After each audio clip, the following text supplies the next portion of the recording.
Coming up on First at 4, there are no survivors following a plane crash in Harlan County this morning. And some big names are on the campaign trail, making one final push ahead of Tuesday's midterms. And sunny skies back in the forecast through the week's close. What else is in store is coming right up as Mountain News First at 4 starts now. Dedicated to Eastern and Southern Kentucky, this is WYMT Mountain News First at 4. Good afternoon, I'm Steve Hensley. First at 4, we begin with a developing story out of Harlan County. At least one person is dead after a plane crash. It happened near Tucker Guthrie Airport, just outside of Harlan this morning. Folks in the area say they heard a loud crashing noise around 10 o'clock. The Federal Aviation Administration and Kentucky State Police are at the scene investigating. We are told the plane is small, and again, at least one person is dead. We do have a reporter at the scene and hope to have more before the end of this newscast and also tonight at 6. And as always, you can check WYMT.com for the latest updates. Obviously, any names of those involved have not been released yet.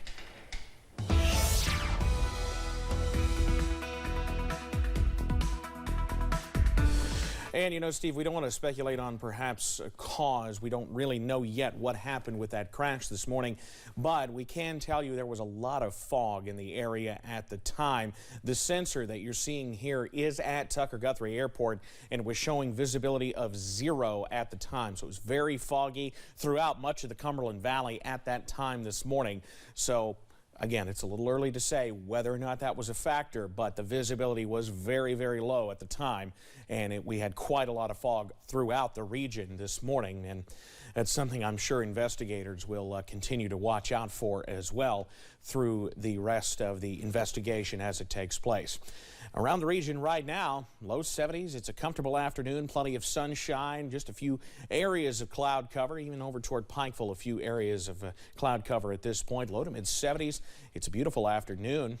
Breezes are light, and enjoy these light breezes while they're here because it will get rather breezy as we head into the day tomorrow. Satellite and radar is clear at this point, and we'll continue to see clear skies through much of the rest of the night and even into tomorrow as well. So as we run through the rest of the evening, into the 70s, mid 70s throughout the early part of the evening, into the 60s overnight, and back down into the 50s, and in some spots the 40s as we head into the morning hours. Now, coming up in a little bit, I'll have the latest on what that weekend forecast looks like and whether or not you'll have to grab the jacket for the first round of the high school playoffs tomorrow night. And that's all coming up in just a few minutes. Steve? All right, Evan, thank you. With only 5 days left until the midterm elections, big names from both parties are hitting the campaign trail, from former President Barack Obama speaking in Arizona on Tuesday to former President Donald Trump campaigning in Iowa tonight. The final push to shore up support from voters is well underway. CNN's Ivan Rodriguez reports on the top issues politicians are touching on that could have an impact on races across the country. Days away from the midterm elections, voters across the country are hearing final pitches from big-name politicians. If you've got election deniers serving as your governor, as your senator, as your secretary of state, as your attorney general, then democracy as we know it may not survive. I'm here because Stacey Abrams can never be governor of the great state of Georgia. We've got to re-elect Brian Kemp. Latest polling of likely voters shows the #1 issue for Republicans is the economy. For Democrats, the economy and abortion. Former Secretary of State Hillary Clinton, who will be campaigning in New York alongside Governor Kathy Hochul, says a midterm election is always an uphill battle for any party in power. People are worried about the cost of living. They're worried about the economy, although the Republicans have absolutely no plan to do anything about that. While in Pennsylvania, campaigning for Mehmet Oz, former U.S. Ambassador to the UN, Nikki Haley, saying Democrats haven't been tough enough on crime and change is needed. You shouldn't have to worry if you're going to get carjacked going to a restaurant. But that's what's happening in Pennsylvania. And you have a chance to make this better. Haley was in Iowa this month along with other potential GOP presidential contenders, including former President Donald Trump, who will kick off his stumping blitz of 4 rallies in 5 days. I'm Ivan Rodriguez reporting. A Chicago man is accused of making violent threats against the Republican candidate for governor in Illinois. Prosecutors say 21-year-old Scott Lennox called State Senator Darren Bailey's office last week and left a lengthy voicemail. A court document reports Lennox admitted to the call. He reportedly said he would skin Bailey alive and kill him.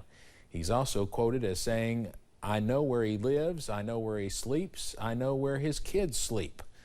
Lennox was in court yesterday on felony charges, including threatening a public official. He was given $75,000 bond with electronic monitoring and was ordered to stay away from Bailey, his family, and his associates.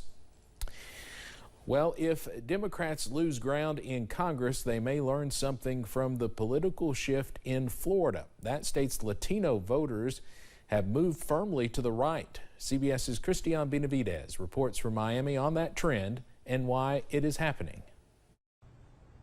Florida Democrat Debbie Mukersel-Powell has a cautionary tale for her party. Elected to the U.S. House in 2018, she lost her seat 2 years later when her majority Latino community took a hard turn to the right. I think that it was a combination of factors, but misinformation absolutely was part of the reason. Mukersel-Powell points to a GOP-financed campaign, spreading fears Democrats will bring the policies of socialist countries that many Latinos fled. We are focusing on improving people's lives every single day. We're focusing on reducing healthcare costs.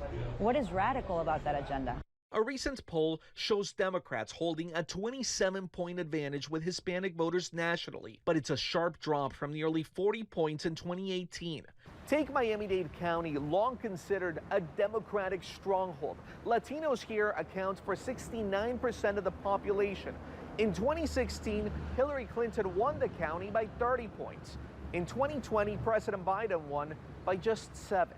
Hispanics led. Giancarlo Sopo is part of that change. The Democratic Party is clearly moving in a left-wing direction, whether it's on economics or social cultural issues.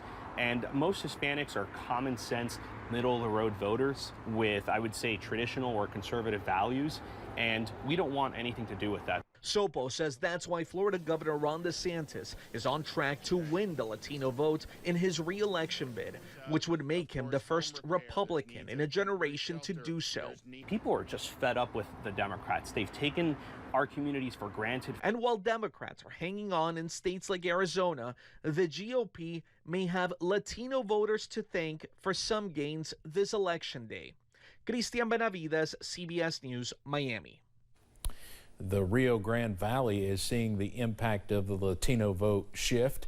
During a June special election, Texas Republican Mayra Flores flipped a House seat in a heavily Hispanic district.